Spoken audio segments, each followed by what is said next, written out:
Mari kita berdoa sebelum kita merenungkan bagian firman Tuhan.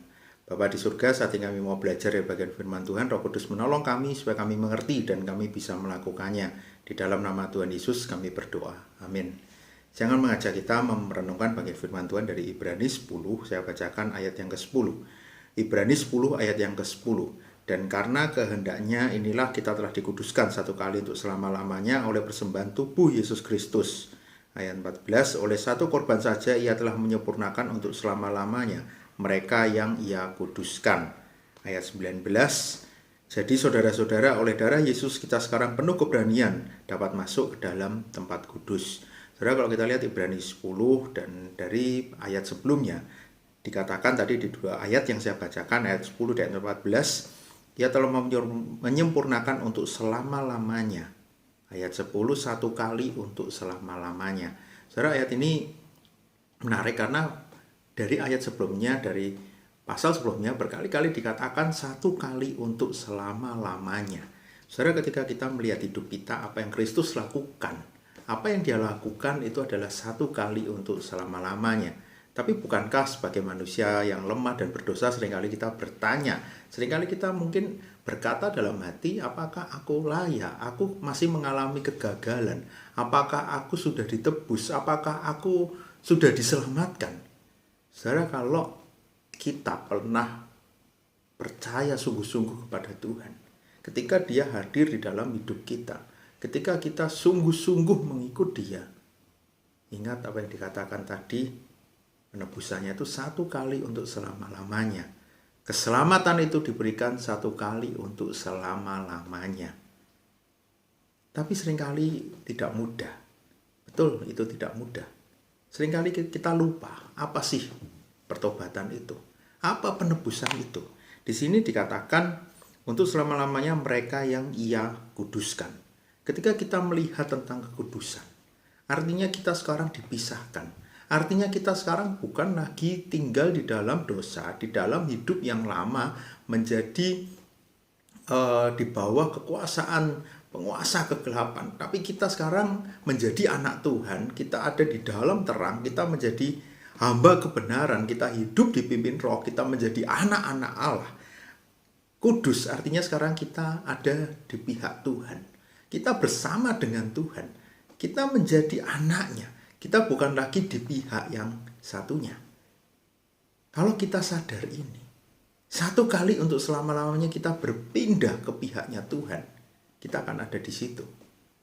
Tapi bukankah perjalanan hidup ini tidak mudah? Iya, karena itu ketika kita ada di pihaknya Tuhan, tentu tidak cukup kita hanya mengenang hal indah itu. Ya, aku dulu di pihaknya Tuhan, tapi sekarang aku ya kadang kesini, kadang kesini. Mungkin kita sudah ada di pihaknya Tuhan, tapi kan aku juga manusia. Kadang yang di sini kok menarik ya, itu kok juga menyenangkan. Saudara, kalau kita ada di pihak Tuhan, kalau penebusan itu satu kali untuk selama-lamanya, kalau Dia sudah berikan yang terbaik buat kita, apakah masih boleh kita itu melihat yang di sini? Kita sudah mendapatkan yang paling berharga, apakah kita masih boleh untuk menoleh ke yang lain? Yang kita tahu itu tidak membawa kita ke kehidupan yang kekal, bahkan kebinasaan kekal. Tapi inilah kita. Bagaimana caranya supaya kita terus ada di pihaknya Tuhan? Ayat 19 tadi, dengan penuh keberanian masuk ke tempat kudus. Ayat 22, marilah kita menghadap Allah dengan hati yang tulus, ikhlas, dan keyakinan iman yang teguh. Kalau kita ingat apa yang Tuhan sudah lakukan dalam hidup kita, apa sih bedanya ketika kita tahu tentang salib? Sebelum Yesus mati di kayu salib, kita tidak bisa datang menghampiri Tuhan. Tapi salib menyelesaikan masalah itu. Setelah salib sekarang kita boleh datang berdoa, kita boleh datang beribadah, kita boleh menyembah Tuhan. Hari ini kita boleh bersekutu, kita boleh datang kepada Tuhan. Mari kita gunakan kesempatan ini untuk selalu datang kepada Tuhan. Kita memiliki akses kepada Allah pencipta langit dan bumi melalui pengorbanan Kristus di dalam pimpinan dan pertolongan Roh Kudus. Saya kira kita harus gunakan kesempatan ini dengan baik. Apapun yang kita alami saat ini, mungkin kadang kita merasa, aku ada di pihak siapa? Saya mau ingatkan kita ada di pihak Tuhan. Tapi aku seringkali mengalami kegagalan. Iya, kita manusia berdosa yang bisa gagal. Kadang mungkin kita ingin ke sana. Tapi kalau kita masih merasa, Tuhan, aku tahu ini nggak benar. Roh Kudus masih berbicara dalam hati kita, ayo kembali ke pihaknya Tuhan. Saudara, bersyukurlah. Bagaimana kita bisa punya hati yang peka? Tentu ketika Tuhan yang berkuasa di dalam hati kita. Di sini dengan hati yang tulus ikhlas. Bagaimana hati yang mau dimurnikan? Ketika Tuhan berkuasa di dalam hati kita. Ketika Roh Kudus yang memimpin, menolong kita. Ketika kita mau mendengarkan suaranya, kita akan terus ada di pihaknya Tuhan. Karena itu saya mengajak kita terus dekat dengan Tuhan. Hati kita terus diperbarui hari lepas hari. Terus belajar firman Tuhan. Kadang mungkin kita, tapi aku mau belajar apa? Aku bosan. Saya pakai satu bahan renungan harian, ini untuk anak remaja. Saya kadang merasa di sini cukup menarik dengan bahasa yang sederhana, relevan, dan saya menikmati membaca renungan harian remaja ini. Kita bisa pakai segala cara untuk lebih dekat dengan Tuhan. Jangan pernah sia-siakan hak istimewa yang Tuhan berikan kepada orang-orang yang ada di pihaknya untuk datang menghampiri Tuhan. Karena itu di tengah kondisi yang masih belum mudah, tantangan yang masih kita hadapi, bahkan setelah masa-masa ini ke depan apakah hidup lebih mudah? Tidak, sepanjang umur hidup kita ada di pertentangan apa? Aku ada di pihak Tuhan. Ini adalah pihak dunia, pihak iblis yang akan selalu membawa kita, menarik kita untuk ke sana. Ini peperangan rohani seumur hidup kita. Tapi bersyukurlah, penebusan itu satu kali untuk selama-lamanya. Datanglah kepada Tuhan, andalkan Tuhan. Mari kita berdoa. Bapa di surga, inilah kami yang sudah menjadi orang-orang yang ada di pihak Tuhan. Melalui pengorbanan Kristus, satu kali untuk selamanya Engkau membawa kami untuk menjadi anak-anak-Mu. Kami tidak mau sia-siakan kesempatan ini. Ampuni kami Tuhan. Seringkali kami masih tertarik dengan apa yang dunia tawarkan. Seringkali kami masih melihat apa yang menjadi kesenangan kami. Ampuni kami Tuhan. Hari ini kami mau belajar bagaimana kami sungguh-sungguh terus tinggal di dalam Tuhan. Ada di pihaknya Tuhan.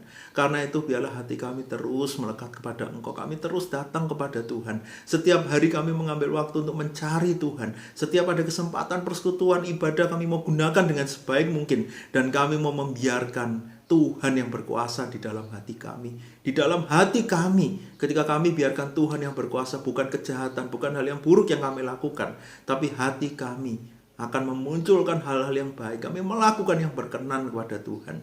Tuhan yang mau terus tolong kami, perjuangan seumur hidup kami untuk tinggal di dalam pihak Tuhan. Dan kami yakin Tuhan akan menolong kami. Tuhan akan menguatkan kami. Di dalam nama Tuhan Yesus kami berdoa. Amin. Mari Bapak Ibu Jemaat, kita semua berdoa untuk bangsa dan negara kita. Mari kita berdoa. Bapa yang surga ya Tuhan, di dalam kondisi pandemi seperti ini ya Bapa, Kau mohon sertai ya Tuhan, Kau berikan hikmat bijaksana kepada setiap warga negara untuk tetap mempunyai kesadaran akan protokol kesehatan ya Bapa. Biar kami warga negara dapat mengedepankan memakai masker, menjaga jarak, dan mencuci tangan. Karena penyebaran COVID merupakan tanggung jawab kami bersama ya Tuhan. Kau berkati jajaran pemerintah serta kesatuannya dalam menanggulangi pandemi ini ya Tuhan. Kami tahu ini bukan perkara mudah.